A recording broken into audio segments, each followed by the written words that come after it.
धौलपुर के सरबतुरा से अब बड़ी खबर मिल रही है। एक बार फिर साइबर टीम प्रभारी राजकुमार मीणा की सजगता से दो बदमाश धरे गए हैं। गिरफ्तार बदमाश अजीत और कल्याण पर था 25-25 हजार का इनाम घोषित। इनामी बदमाश रहेंगे। साइबर टीम की सटीक लोकेशन के बाद भागते समय ये बदमाश धरे गए। सरबतुरा टीम और साइबर टीम ने मुठभेड़ के बाद गिरफ्तार किया है। मुठभेड़ के दौरान भागते हुए दोनों बदमाश चोटिल हो गए। पूर्व में भी पुलिस से कंचनपुर इलाके में मुठभेड़ हुई थी। पेट्रोल पंप लूट सहित अन्य मामलों में वांछित है। सरबतुरा थाना इलाके के डोमई के जंगलों में मुठभेड़ हुई थी, लेकिन सजगता के चलते इनामी बदमाशों को धरा गया है, धर दबोचा गया है। साइबर टीम जिनकी सजगता से बदमाश पकड़े गए, 25-25 हजार का इनाम घोषित किया था। साइबर टीम ने जब ये पूरा मामला उन तक पहुंचा, जब उनसे मदद मांगी गई, तो पूरा डिपार्टमेंट ने किस तरह से मिलकर कार्य किया, उसका ये उदाहरण है।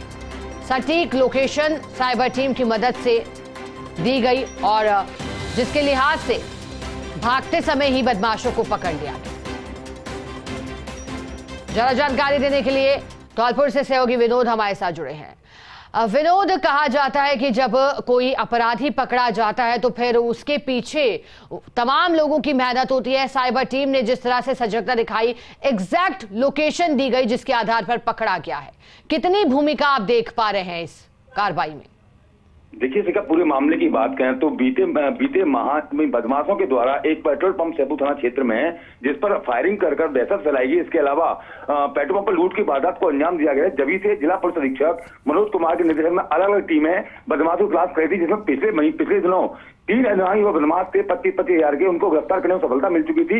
लेकिन गैंग के जो मुख्य जो सरगना थे अजीत और कल्याण लगातार पुलिस को चकमा दे रहे थे, लगातार पुलिस के राडार पर नहीं आ पा रहे थे। बीते दिनों कंचनपुर क्षेत्र में पुलिस के साइबर टीम की मदद से एक बार पुलिस के राडार पर आए जरूर थे, मुठभेड़ भी हुई, लेकिन दोनों ही बदमाश अपनी टीम के साथ मौके से भागने में सफल हो गए थे। जिसके बाद लगातार साइबर टीम जो प्रभारी है राजकुमार आरोपी लोकेशन को लेकर लगातार काम कर रहे थे, जिसमें बीती रात उनको सूचना मिली थी कि जो दोनों बदमाश है इनकी जो लोकेशन है वो करौली जिले के मंडराल क्षेत्र के अंदर की निकल कर आई। जिसके बाद समस्या थाना की टीम और साइबर टीम दोनों ही टीमें मौके पर पहुंची, लेकिन जैसे ही बदमाश भनक लगी कि पुलिस पहुंच गई, जिसके बाद आरोपियों ने मूवमेंट करना शुरू कर दिया। जिसके बाद पुलिस की ओर से लगातार नाकाबंदी कराई गई। जिस नाकाबंदी के दौरान नाकाबंदी देखकर आरोपियों की ओर से फायरिंग की गई। जवाब में सरबतुरा पुलिस की ओर से भी लगातार फायरिंग की गई।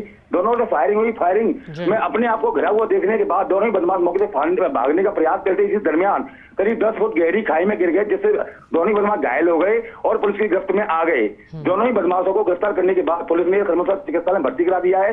फिलहाल उनका इलाज जारी है। जी विनोद, अगर साइबर टीम की बात करें तो कौन कौन रहा इस बड़े ऑपरेशन को अंजाम देने के पीछे?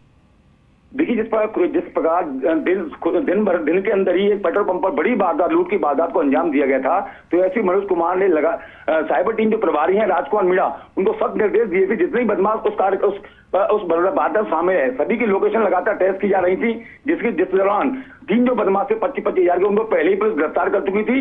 गैंग का जो सरगना था अजीत और इसका साथी कल्याण, ये लगातार पुलिस को चकमा दे रहे थे, अपनी लोकेशन चेंज कर रहे थे। कभी यूपी में जा रहे थे, कहीं पर पड़ोसी जिले करौली में इनकी लोकेशन आई थी। देर रात को इनकी सटिंग जो लोकेशन आई थी वो मंडराइल में आई थी। जिसके बाद पुलिस ने पूरी वारदात को अंजाम दिया। दोनों जो आतंक जो पर्याय बने हुए थे अजीत और कल्याण, वो पुलिस की गिरफ्त में है। जी विनोद, बहुत शुक्रिया आपका साथ जुड़ने के लिए, जानकारी देने के लिए। और देखिए, 2 इनामी बदमाश धरे गए हैं। हमारी सहयोगी ने जानकारी भी दी कि किस तरह से पेट्रोल पंप के पास लूट की वारदात को अंजाम दिया था। लगातार इन बदमाशों की तलाश जा रही थी क्योंकि इनके ऊपर इनाम था, यानी कि अलग अलग थानों में मुकदमे भी दर्ज थे।